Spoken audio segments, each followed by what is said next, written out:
Have you ever walked into a room and instantly felt the tension, even though nobody said a word? Psychology suggests this might mean your brain is wired very differently from most people. Maybe you've been told this your whole life, that you're too sensitive, that you overthink everything, that you take things too personally. Sometimes people say it casually.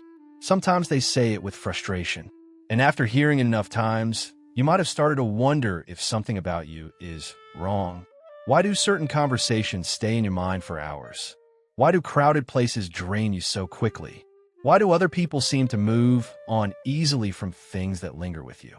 If you've ever asked yourself those questions, you're not alone. For many people, sensitivity isn't just an occasional reaction. It's a pattern, a way their mind naturally processes the world. They notice subtle tone changes in someone's voice. They pick up on emotional shifts in a room. They feel things deeply, sometimes beautifully, sometimes overwhelmingly. And in a fast, noisy world that often rewards being tough, loud, and quick to move on, that depth can make you feel out of place. But here's something important to understand. What if this sensitivity isn't a flaw at all? What if it's actually a different way your brain is wired to experience the world? And once psychologists started studying this trait, they discovered something fascinating. Psychologists have a name for this trait. It's called sensory processing sensitivity, a nervous system pattern studied for decades. Research suggests that roughly 15 to 20% of people experience the world through this deeper level of sensitivity. In simple terms, highly sensitive people don't just notice what's happening around them. Their brains process it more deeply. Think of it like two different microphones.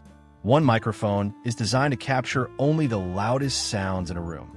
Most everyday conversations, background noise, and subtle vibrations barely register. But the other microphone is extremely sensitive. It picks up every tiny shift in sound, the background hum, the quiet tone change in someone's voice, the subtle rhythm beneath everything else. Highly sensitive brains work a little like that second microphone.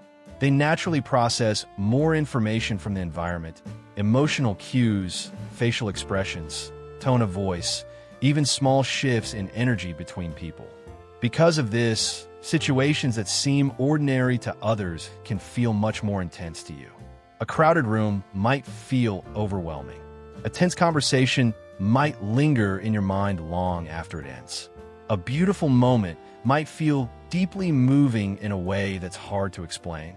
But here's where it gets interesting. This deeper processing doesn't only affect how you feel emotions. It also shapes how you think, connect with others, and experience everyday life. And once you start looking at it through that lens, many things about your personality begin to make a lot more sense. One of the first things psychologists notice about highly sensitive people is something called deep emotional processing. Most people experience emotions and then move on fairly quickly. But for highly sensitive minds, emotions tend to travel a little further. Your brain doesn't just feel something. It analyzes it, replays it, and tries to understand it. Maybe someone made a small comment that sounded slightly critical. Hours later, you might still be thinking about it. Not because you want to dwell on it, but because your mind naturally tries to unpack the meaning behind what was said. You wonder what they meant. You replay the tone of their voice. You think about how they might have felt in that moment. And sometimes it can feel exhausting. But here's the part people often misunderstand. That same depth of processing is also why highly sensitive people tend to develop strong empathy. When you naturally reflect on emotions more deeply, you become very good at recognizing what others might be feeling. You notice the small shifts most people miss. And that ability can create incredibly meaningful connections with others. But emotional depth is only one layer of this trait. Another important piece is something psychologists often describe as heightened sensory awareness. Highly sensitive nervous systems process more information from the environment. Sounds feel louder. Bright lights feel sharper. Crowded spaces can feel overwhelming much faster. Imagine your brain as a computer running many programs at the same time. Conversations, background noise, facial expressions, movement in the room. Your mind is taking in all of it. For someone with a highly sensitive nervous system, The brain simply processes more data at once. That's why a busy shopping mall, a loud party, or even a chaotic workplace can feel surprisingly draining. Your brain has been working overtime the entire time, even if you didn't consciously notice it. But there's an upside hidden inside this sensitivity. People with heightened sensory awareness often become incredibly good at spotting details others overlook. Small patterns, subtle signals, tiny inconsistencies, things that might pass unnoticed by most people stand out clearly to you. And that brings us to another fascinating trait. Highly sensitive people often experience something called emotional contagion. This means your nervous system easily absorbs the emotional atmosphere around you. If someone nearby is anxious, you may start to feel uneasy yourself. If a room feels tense, you might sense it immediately, sometimes before anyone has even said a word. You might have had moments where you walked into a room and instantly felt that something was off. Nobody said anything directly, but you could feel it. For many highly sensitive people, emotional environments are almost like weather systems. Your brain instinctively reads the signals and adjusts to them. At times, this can make social environments overwhelming. Being surrounded by strong emotions all day can quietly drain your mental energy. But once again, there's a powerful advantage hidden inside this sensitivity. Because when you naturally pick up emotional signals so easily, you also develop remarkable emotional awareness.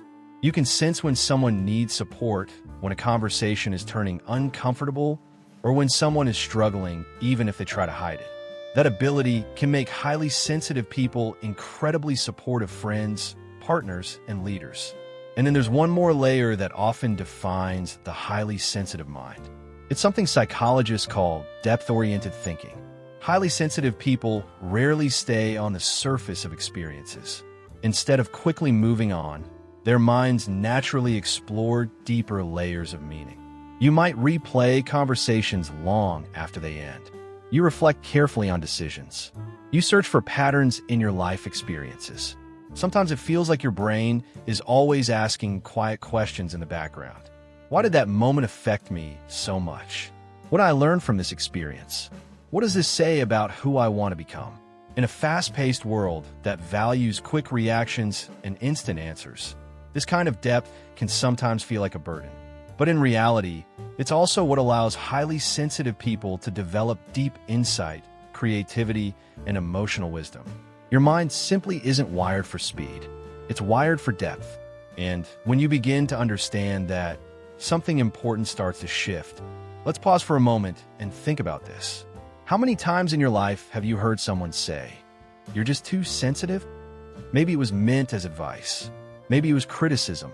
But over time, those words can slowly turn into a quiet belief that you need to toughen up, feel less, or hide that part of yourself. But what if the real issue was never your sensitivity? What if the real challenge has simply been living in a world that often moves too fast to notice the depth you naturally experience? Because once you see it this way, something important begins to change. For a long time, society has tended to misunderstand sensitivity. People might label highly sensitive individuals as too emotional, too quiet, or even too fragile. In a culture that often celebrates toughness and speed, sensitivity can look like a weakness on the surface. But psychology tells a very different story.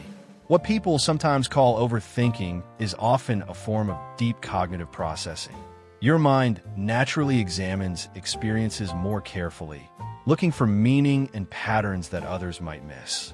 What people describe as being overly emotional is often simply heightened empathy, the ability to recognize and feel what others are going through. And what some interpret as being quiet or reserved can actually be careful observation. Highly sensitive people tend to take in the environment before reacting, noticing subtle details that many others overlook. In other words, you're not experiencing life incorrectly. You're experiencing more layers of it, more emotional nuance, more sensory detail, more awareness of the human experience around you. And once you begin to see your sensitivity through that lens, something powerful starts to happen. Instead of feeling like something you need to hide, it becomes something you can finally begin to understand. If this description feels familiar, there's something important to remember. You're not broken. You're not too much. And there's nothing wrong with the way your mind works. Your brain simply experiences the world with a little more depth. You notice emotions others overlook. You feel beauty, tension, and connection in ways that can be incredibly vivid. Yes, that depth can sometimes feel overwhelming, but it's also what allows you to understand people more deeply, to care more genuinely, and to experience moments of meaning that many people rush right past. And that sensitivity is not something you need to erase. If this resonated with you, you're probably someone who values depth over noise and meaning over surface-level conversations. And if that sounds like you, then you're definitely not alone here. This channel is a place for people who think deeply, feel deeply, and want to understand the quiet patterns of the human mind. So if this video felt a little like home, consider subscribing and share in the comments. What experiences make you feel the most understood?